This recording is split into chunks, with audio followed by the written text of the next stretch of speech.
नमस्कार बहनों और भाइयों। इतिहास के ज्ञान सागर में आपका एक बार फिर से स्वागत है। ये ज्ञान सागर भारतीय दर्शन पे जा पहुंचा है और हमारा जो विषय चल रहा है वो चला हुआ है भारत की सांस्कृतिक जो जड़ें हैं वो क्या हैं। 3 वीडियो इसमें हम बना चुके हैं। तो अब जो इस वीडियो में हम बताएंगे कि भारतीय जो वैदिक समाज था उसके बाद में और जो मत उसमें से निकल के आए उनका विकास कैसे हुआ, उनके क्या कारण थे, और 3 जो उपनिषद हैं उनकी जो छोटी छोटी जो बातें थी उनको हम समझाएंगे। तो सबसे पहले जो वे 3 जो उपनिषद थे उनकी में जो बातें थी वो मैं बताता हूं। पहला जो उपनिषद है वो है छांदोग्य तो उपनिषद। उसका जो विषय है उसमें एक ऋषि हुए थे उद्दालक। वो अरुण के जो अरुण है उनके पुत्र थे, तो इसलिए उसने आरुणी भी बोलते थे। उनके पुत्र हुए श्वेत केतु। उनको उन्होंने कहा कि भाई जाओ ज्ञान प्राप्त करके आओ। वो इस उद्देश्य से वो ज्ञान प्राप्त करने के लिए वो गुरुकुल गए और गुरुकुल में वो 12 साल रहे। और 12 साल रहने के बाद में जब वापस आए तो उन्हें जो ज्ञान प्राप्त हुआ तो उन्हें अहंकार था कि मैं तो ब्रह्म की प्राप्ति करके आया हूं और अब जो है वो इधर उधर की बातें बनाता। तो उनके पिता ने पूछा, जो है उद्दालक ऋषि ने, हाँ वे बेटा ब्रह्म प्राप्ति कर लाए? हाँ।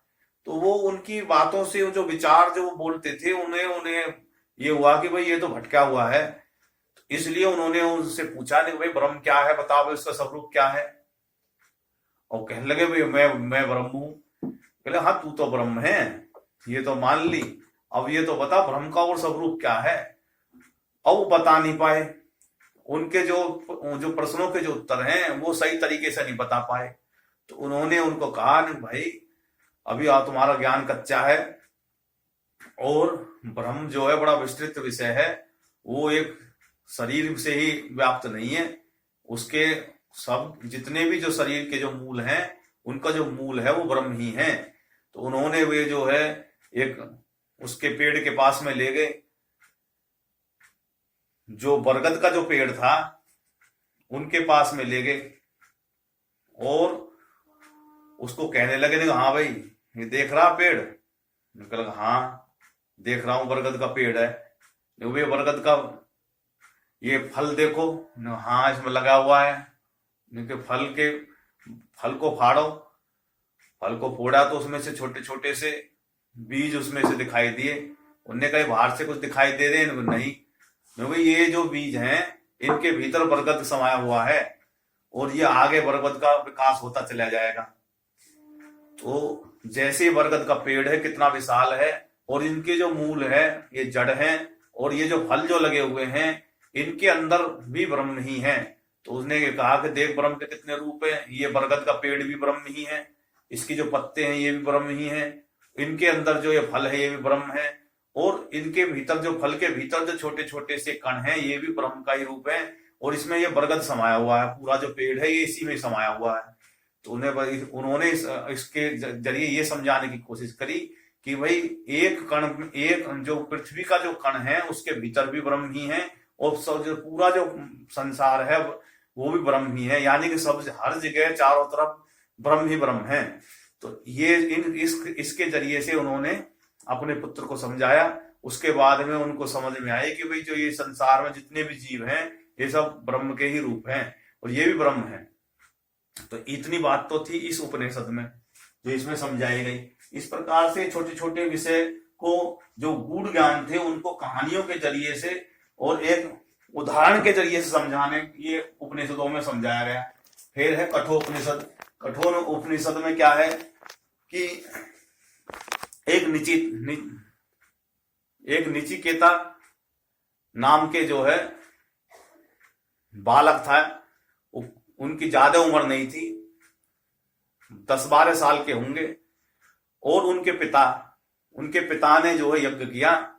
यज्ञ में उन्होंने बहुत कुछ दान जो देना था, उनकी बजाय उन्होंने बूढ़ी गायों को दान में देना शुरू कर दिया।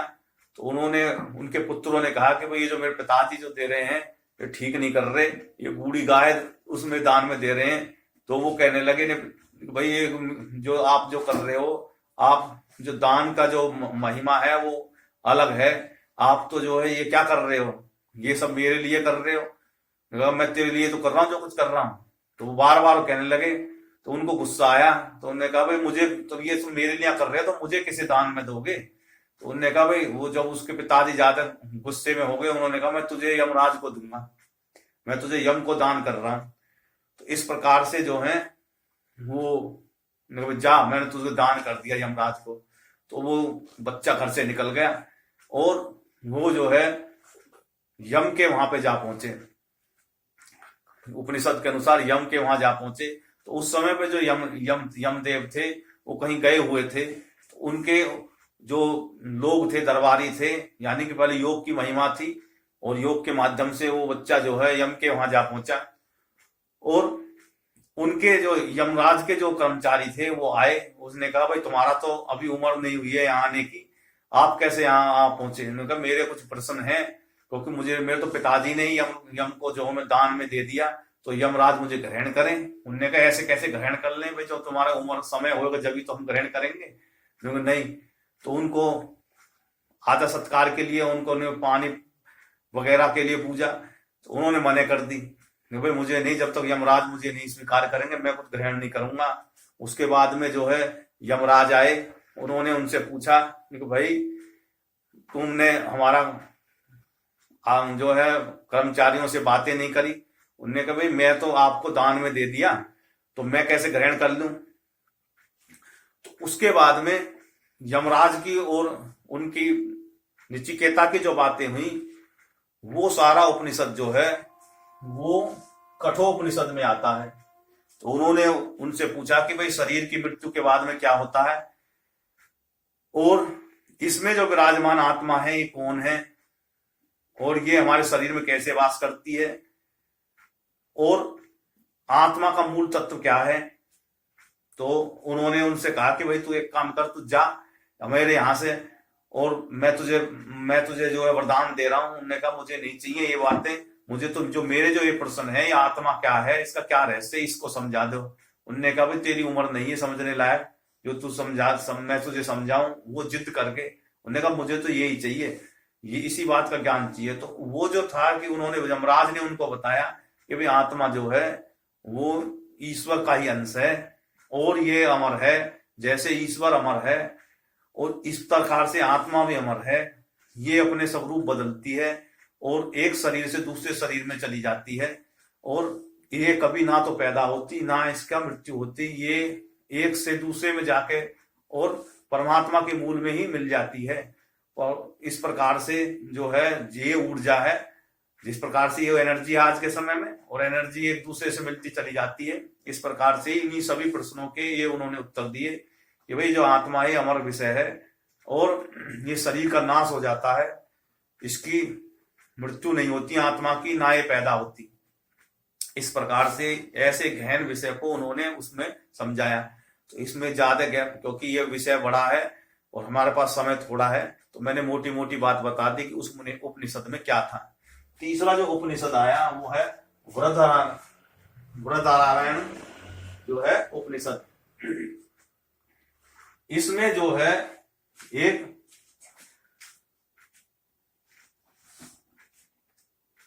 जो सीता, राम की जो पत्नी जो सीता थी, उनके जो पिता जो है जनक थे, उनके आगे जो जनकपुरी ही, वहां पे जितने भी आगे राजा हुए वो सब जनक ही कहलाए। ये विषय अलग है कि वे वो जनक क्यों कहलाते थे, उसके विषय में अलग से वीडियो बनाएंगे। लेकिन मेरा जो ये जो विषय है कि उसमें महाराज जनक के यहाँ पे एक सम्मेलन हो रहा था वहां पे, और वहां पे बहुत से ऋषि गण आए हुए थे, और उन ऋषि गणों का जो विषय था वो ज्ञान के विषय पे चर्चा चली हुई थी। तो उसमें जो दार्शनिक, बहुत से दार्शनिक आए, यानी कि ऋषिगण आए, तो उनमें जो विजेता जो हुए वो याज्ञवल्क्य को विजेता घोषित किया गया। उन्हें जैसे माला पहराई जा रही थी विजेता की, तो वहां पे एक ऋषि जो थी, जो है ऋषिणी, वो गार्गी नाम से थी, यानी कि एक स्त्री थी, वो भी ऋषि थी। और उन्होंने आके उन्होंने कहा भाई जब तक मेरे प्रश्नों के उत्तर नहीं दे देते हैं तो मैं तो इनको विजेता नहीं मानती। तो उन्होंने कहा कि भाई ठीक है, तू भी पूछ ले प्रश्न। तो वो प्रश्न पूछने लगी, तो उनके सबके प्रश्न देने लगे। जब वो ब्रह्म के ऊपर बात आई कि ब्रह्म का स्वरूप क्या है, तो उनसे वो कहने लगे याज्ञवल्क्य भाई तू तो ज्यादा गहराई से अब मत पूछे, ठीक है भाई बहुत हो गया। उनने नहीं, वो फिर भी पूछने लगे ब्रह्म का स्वरूप क्या है। तो वो जो है उन्हें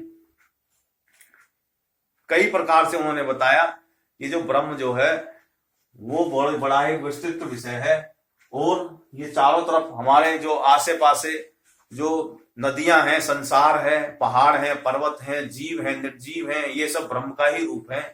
इस प्रकार से उन्होंने ब्रह्म को काफी जो है विस्तार से समझाया। ये उपनिषद जो है इस प्रकार से इसमें जो ब्रह्म का जो निर्जीव जो विषय है वो भी इसमें शामिल किया, जीव विषय भी इसमें शामिल किया। इस प्रकार से ब्रह्म के स्वरूप को समझाया गया है इन उपनिषदों में। अब हमारा जो है अगला जो विषय है, ये 3 विषय तो हो गए। इस प्रकार से पहले जो बातें होती थी उपनिषदों के और वेदों के माध्यम से, वो ज्ञान के आधारित थी, जगह जगह पे सेमिनार वगैरह होते थे। लेकिन बाद में समय गुजरता गया, जो महर्षि थे वो अपना शरीर त्याग के या तो यहां से चले गए या वो मर गए, यानी कि उन्होंने शरीर त्याग दिया। उसके बाद में जो संतानें उत्पन्न हुई, ये सब जो है नाम तो पिताजी के रख लिए कि हम वशिष्ठ जी हैं, हम जो है भारद्वाज हैं, लेकिन वो अपने जो है गोत्रों के अनुसार खड़े नहीं थे। उनका धीरे धीरे पतन होता चला गया, और उन्होंने कर्म कांडों को आधार बना के एक जो है अलग से ही ठगने की विद्या शुरू कर दी। इसके वजह से पूरे संसार में पाखंड फैल गया, और इस वजह से वो हर जगह हर बात में कर्म कांड को लेके आने लगे। यानी ज्ञान का विषय तो छूट गया, और कर्म कांडों का जो विषय था वो हो गया। और जो उनके जो यज्ञ का जो मूल था कि भाई हम किसी की चीज को मान के कोई चीज को, हम जैसे कि कृषि भी करना भी एक यज्ञ है। किसान जो होता है वो अपनी मेहनत जो है का जो बीज जो है वो खेत में डालता है, और उसके बाद में उनको सींचता है, और उसमें अपनी जो है मेहनत को, पसीने को, बैलों की जो पसीने को, मेहनत को उसमें भस्म करता है, और बारिश उसमें होती है। उसके बाद में वो काटता है फसल को, तो इसके बाद में जो उसको फल मिलता है वो एक यज्ञ कहलाता है। इस प्रकार से संतान उत्पत्ति का भी एक यज्ञ है। इस प्रकार से जितने भी हमारे जो है हिंदू दर्शन, उसमें हिंदू में विधि में जो भी कार्य होते थे सब ये एक यज्ञ मान के किया जाता था। लेकिन बाद में यज्ञों को स्वरूप धीरे धीरे उन्होंने बदलना शुरू कर दिया, और उसको जो है कर्म कांड तक सीमित रख दिया, यानी कि उनका जो मूल था वो तो खत्म कर दिया, और वो एक अपने रोजी रोटी का जरिया बना लिया। इस वजह से जो लोग थे उनको भी पता नहीं था, जैसे जैसे क्योंकि ज्ञान की कमी होती चलेगी, गुरुकुल बंद होने के कगार पे आ गए। गुरुकुल में जो जाते थे उनसे भी जो है उनका भी विषय बदल गया, यानी समय जैसे जैसे बदलता चला गया, तो उसमें जो अब मूल था वो तो खत्म हो गया।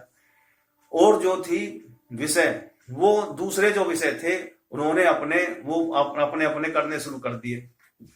तो उसकी वजह से ये 3 मत आगे निकले, बौद्ध मत, जैन मत और चारवाक।